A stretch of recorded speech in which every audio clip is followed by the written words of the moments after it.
This is the footage from the college bass tour stop number 4 at Lake Cumberland in 2020.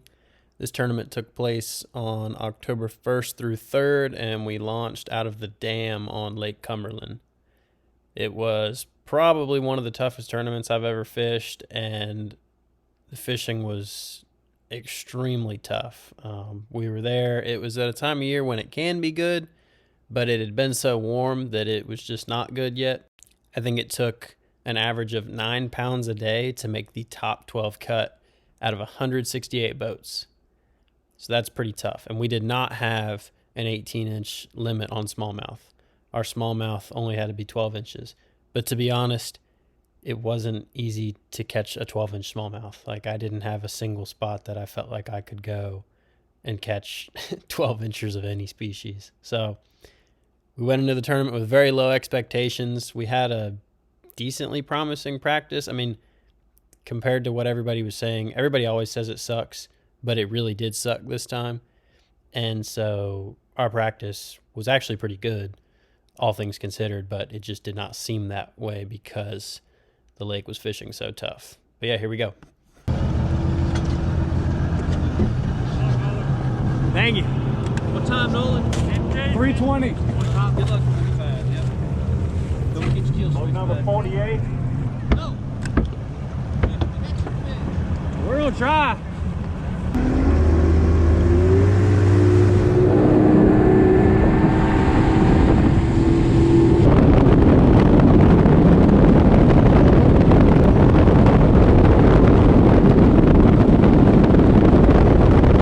Lake Cumberland is a highland reservoir, but its most unique feature are these sycamore trees that you can see. They had to repair the dam on the lake several years ago, and when they did that, they had to draw the lake down. These trees grew up, and then when they repaired the dam, they brought the lake back to normal levels, but now you have all these flooded trees. They're extremely good fish habitat. We found that the pockets that have these trees fished better than those that did not, so most of our efforts are focused in places that have these sycamore trees. Big part of the reason we started in this area is because it's mostly gravel. You can see all the banks have gravel, and combination of boat wakes hitting them and rain overnight actually stained the water up in this area. We noticed that during practice that this particular area had more stain to it than anywhere else, and that made the fish cooperate better. This right here is the best thing we found in practice. You look right there, and that is, I think it was a beaver hut. It may have been a man-made brush pile, but in practice I caught about a 12-inch spotted bass and had a wolf pack of all 3 species of bass, nice smallmouth, nice largemouth, and nice spots, chase him all the way to the boat. And because it was fishing so tough, we said, you know, it's not typical that you can go back to the same piece of shallow cover and just catch another fish, but there were so many fish on it, we figured it had to be good habitat. Because it was really hard to get a bite. So to see a huge wolf pack of fish was kind of astonishing. You can see right here, I'm about to make the cast.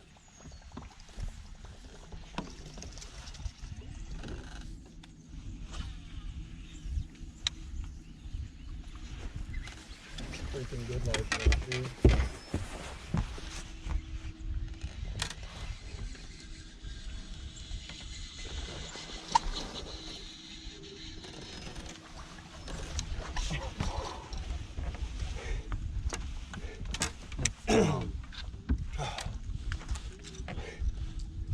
You got to go back to where you seen them. Yeah. I got that. Oh, hold him up for the camera. This might be the only one we catch.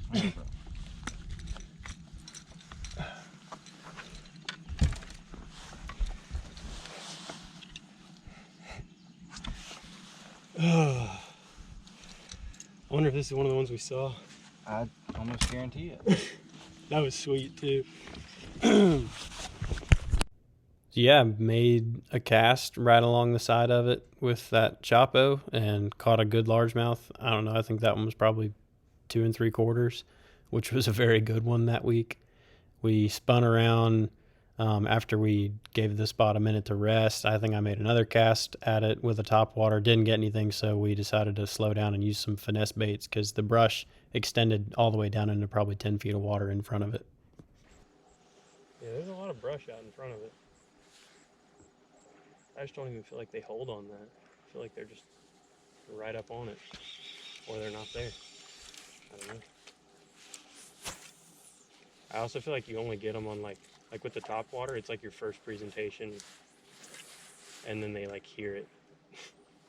Like they heard it from a distance, so they don't, you know what I mean? Mm-hmm. I've always really felt like that's a thing with topwater. Like when I'm throwing it through these treetops, I try to like pick the best cast first. All right, time to keep rolling.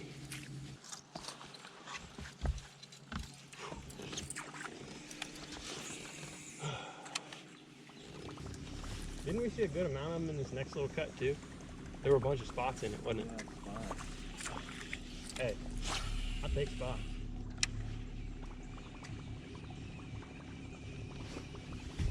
Good one. Okay, I'm turning around. Is it good? I think it'll keep. Oh yeah. That was the dumbest thing I've ever done. What were you doing? Don't ask.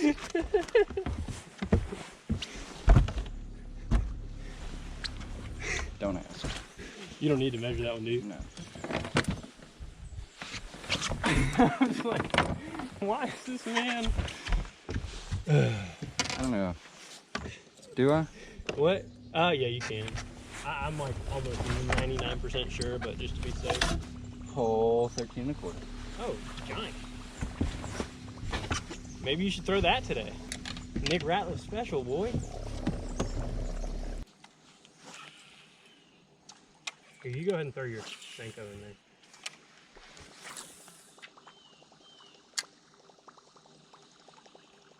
You got it.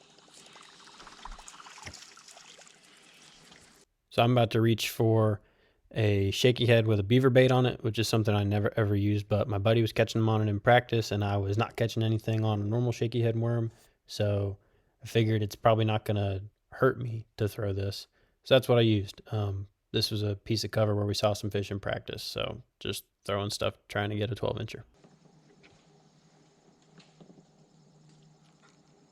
Okay, mine is freaking like hung up, but it's like inside of it. Crap. Net? I guess not. It's bigger than the one I caught. Did you see what just happened? Yeah. Remember Asher said you just let it sit in there.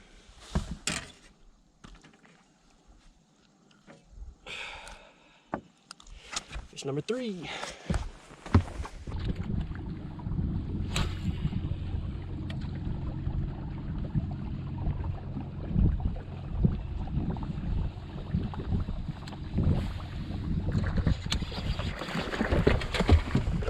Wow, it's probably gonna keep. I'll just swing him. He's not gonna come on. Wow. A true Lake Cumberland beast. I knew once he rolled over and got that one right there, I was like, he ain't coming off. He might keep.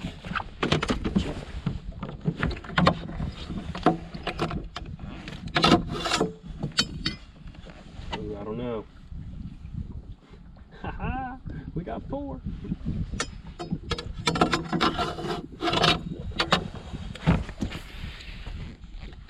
Giant.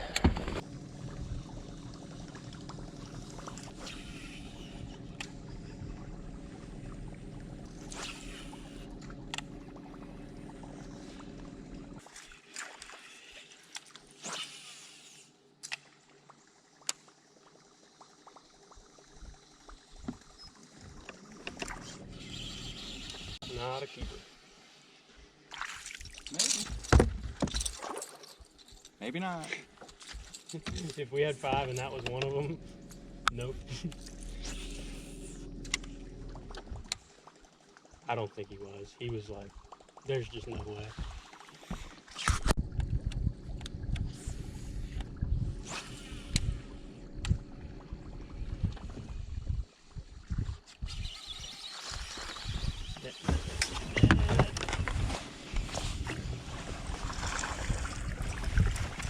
"12-inch spotted dog."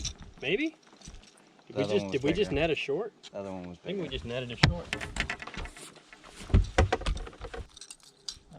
gonna measure him. Oh gosh. That one's not short. That one's not short. Yep. We don't even have to check mine. Here, show it to Tim. Hey. We got 5. Hold on.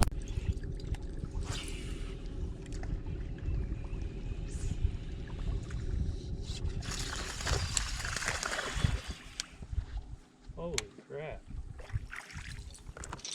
He might have. No, he's not going to help. He might be 12, but he's not going to help. So that all happened in about the first hour and a half of us fishing, and we had a limit and, made some small upgrades pretty quickly, which was shocking, honestly, compared to what we were expecting. And we didn't know if that meant we picked the right area or the lake was actually fishing better than we thought. Maybe something had changed with the weather, the fish started biting, all the things that'll run through your mind on tournament day. But that was about all I got on video for the day, and we ended up catching 2 4-pounders on this day. I caught 1 4-pound largemouth on this Chapo. He was suspended in some of those treetops that I've been talking about. And then Casey caught a 4-pound smallmouth also in some of those trees, but he was just flipping a jig while I was kind of snaking my way through the middle of some of it in a pocket. What I will say is we caught our fish in the area that we planned to fish and had a pretty good bag, and we were shocked at how well we had done. So we said, let's go try some other areas that we had caught a couple fish in practice, see if we can keep catching them. Well, we quickly learned that it was either a morning bite or we picked the right area of the lake, because everywhere else we went, we did not catch anything. We fished a lot of these similar pockets with trees and whatnot. It was just terrible everywhere we went for the rest of the day. To our surprise, after day 1, we were sitting in first place with 13 pounds, 10 ounces, and I think we had like a pound lead on second. So that was just a testament to how tough the lake was fishing. So day 2 sucked, and I didn't get any fish catches on video, and I also kind of quit worrying about the GoPro because it was so bad. So you're just going to have to listen to my recap for day 2. I apologize. Day 3, all the fish catches are on video though, so just stay tuned for that. The game plan for day 2 was to do the same stuff as day 1, run around, throw that Chapo in those main lake pockets, and have Casey follow me up with finesse baits and flipping a jig. And basically it all crashed and burned. We did not catch a single fish that kept on the Chapo. I don't think Casey caught any fish on the jig. The first fish of the day that I caught was a 2.5-pound largemouth that I saw suspending in one of those treetops, and I casted a 4-inch stick bait at it, and he bit it, and I caught that one. So that is great that I did that, but it does not do anything for any confidence boosters for any type of pattern.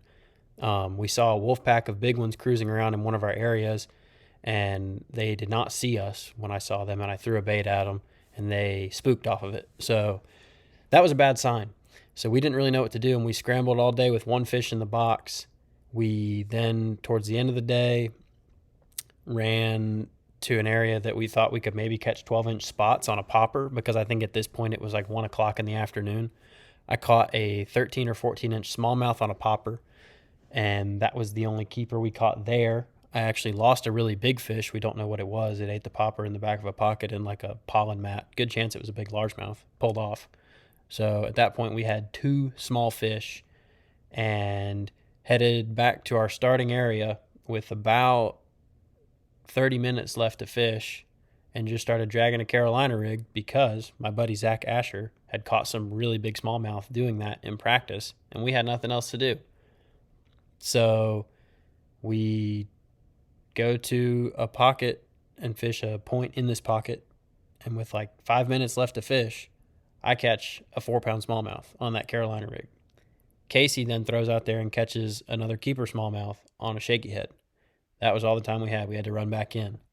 But we only dropped 1 place, and we had like 9 something pounds with 4 fish. We only dropped 1 spot, and we were only down by 3 ounces. So we were still very much in this thing, but we had 0 idea what to do on day 3, and everything had crashed and burned. So we didn't know what to do. So it is day 3 at the last stop of the college tour for 2020. We're at Lake Cumberland. Casey and I are sitting in second place. We had 13-10 the first day, had a lead by a pound. Yesterday we only had 4 fish for 8 pounds, 10 ounces, and so today we got to catch them. We're only 3 ounces out of first place. I've gotten second a few times before, so this would mean the world to me if we could make it happen. Gonna go fishing. Our plan, our pattern from day one totally blew up on us yesterday, so we really don't have any significant plans. We're just gonna go out and feel it out, see what we can do, go fishing.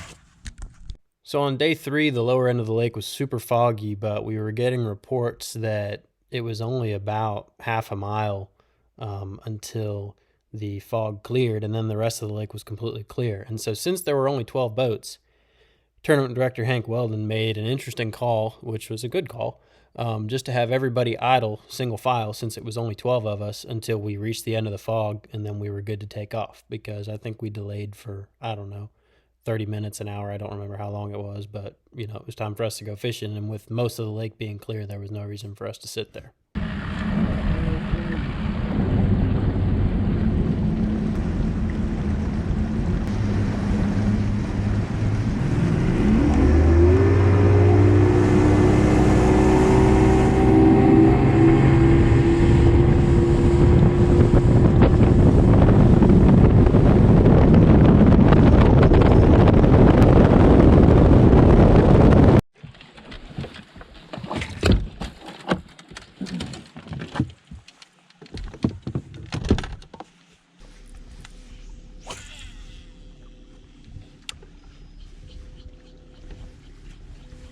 Like I said, on day 3, we did not really have anything to do because our pattern had fallen apart. So I was trying some different topwater baits. I was throwing a cane walker right here.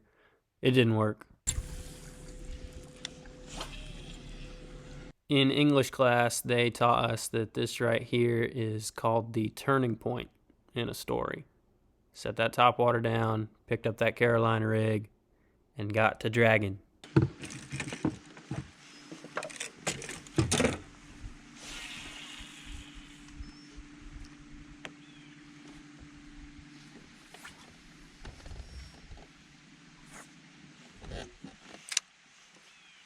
Well, it didn't work right away, so I continued to try some stuff with a topwater. You can see I'm fishing through some of these sycamores right here. This is the same area that I caught the 4-pound largemouth in on the first day on a topwater. It's also where we saw that wolf pack of big ones I was talking about. It's also where I caught the one on the wacky rig that I sight fished, but nothing on day 3 in this spot.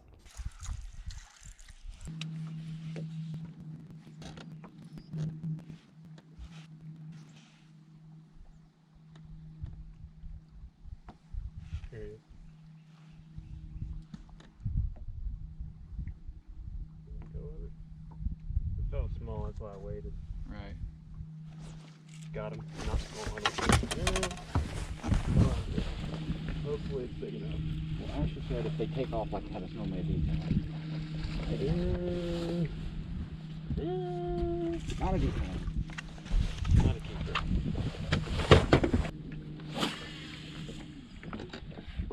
So put yourself in my shoes. You've been scrambling around with a topwater for 2 days, for the most part, to get what you got. Led the tournament, and here you are on the last day, very legitimate chance to win, and you got to drag a Carolina rig, slow, and your mind is just eating away at you, and all you got to do is drag that Carolina rig and hope that it comes in front of a big smallmouth.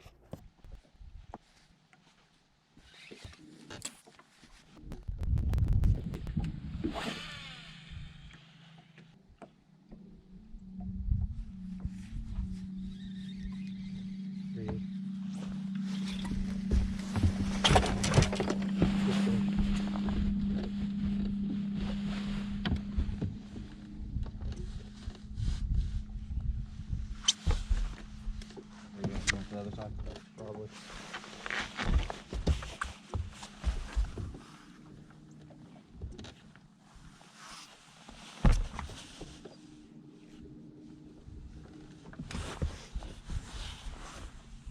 Here it comes.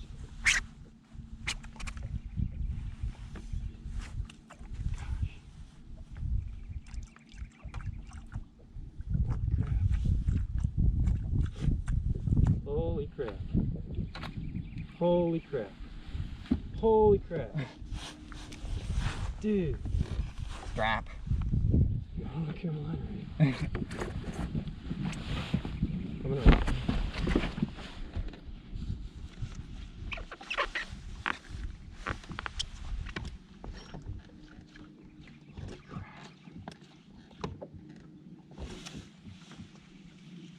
Coming back up.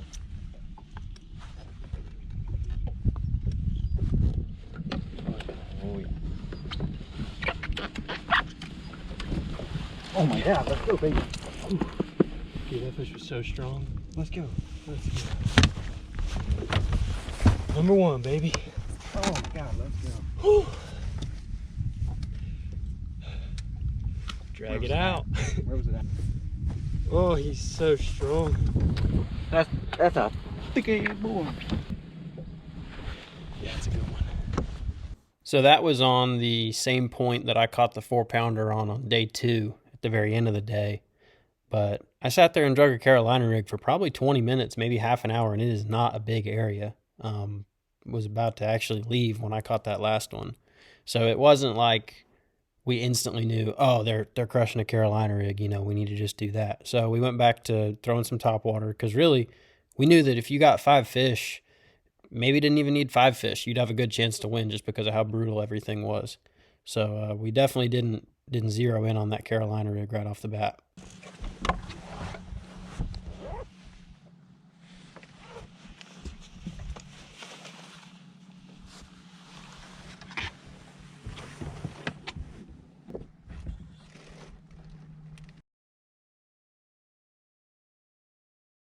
There's one.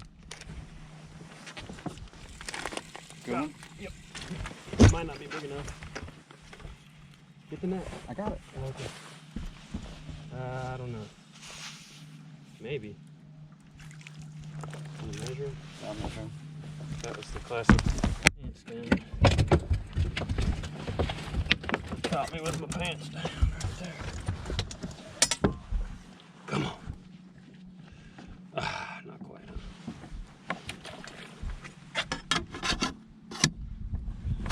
I don't know why these things used to be so easy to take off. I used to slide these off with no problem. That's awesome. I've now slid out to the main lake edge of one of the pockets that we've been catching our fish in. I'm fishing a point just at the mouth of one of our best pockets.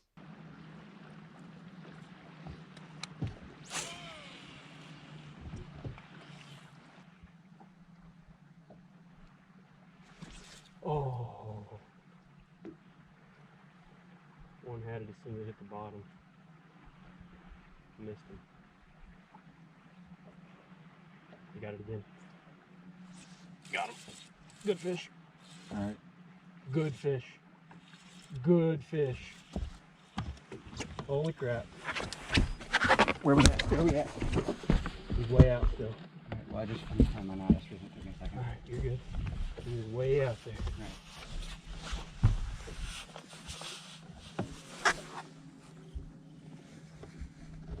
Yep. Good one. Good one, team.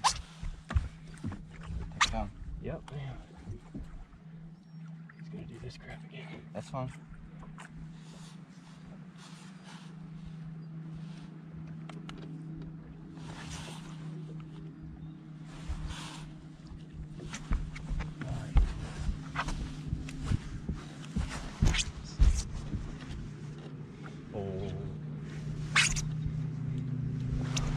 Let's go, baby. Let's go. Right here, you go throw I out know, there. but I'm just getting it for you. Look out. Let's go. Here, you go ahead and throw it back out. I'll put it in. Because I got to rig up mine. Old son said, I'm going to come back for it.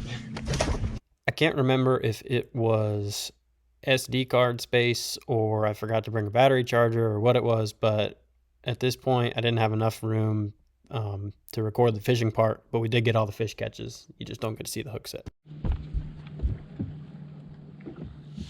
Come on, baby. Come on. Oh my gosh.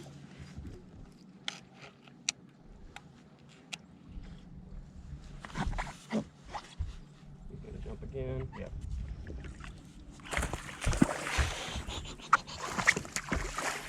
Oh my God, let's go. Let's go. I turned the GoPro on, by the way. For what? Like when I was fighting him? Yeah. That's 3. We get 2 more like this. Let's Over. go, baby. Let's go. Baby! Casey just got number 4. We need one more bite. It was like this. And then it started going that way. I was like, oh crap.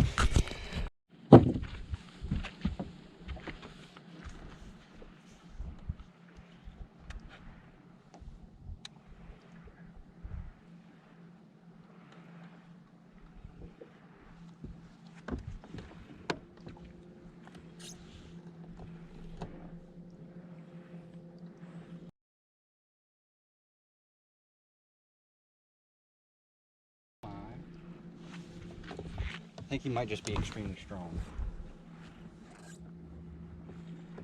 Or he was behind something.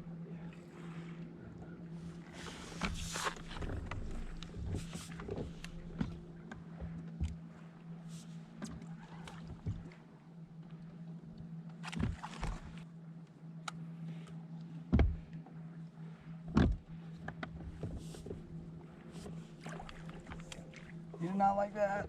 Nope.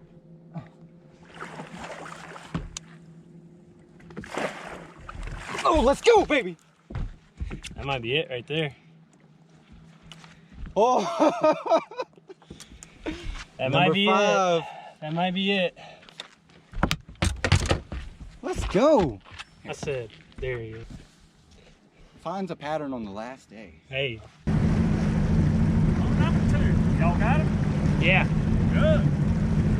So it's very fast paced in the video, obviously, but I think we caught our first big smallmouth at, I don't know, maybe 9:30 in the morning. And I think we got our last one around 1 o'clock, and we caught 5 keepers. We drug a Carolina rig the whole time, and we did not catch more than 1 fish off of the same spot. So it was very good on paper, but certainly not a day when we went out and crushed them. But we knew we had a very, very good chance at taking the win. See you on stage.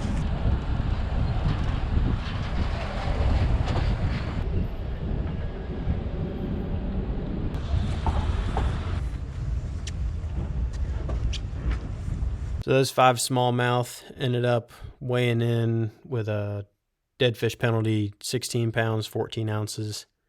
And that put us in first place. I think we had a 10-pound margin on second place and a 21-pound margin on 12th.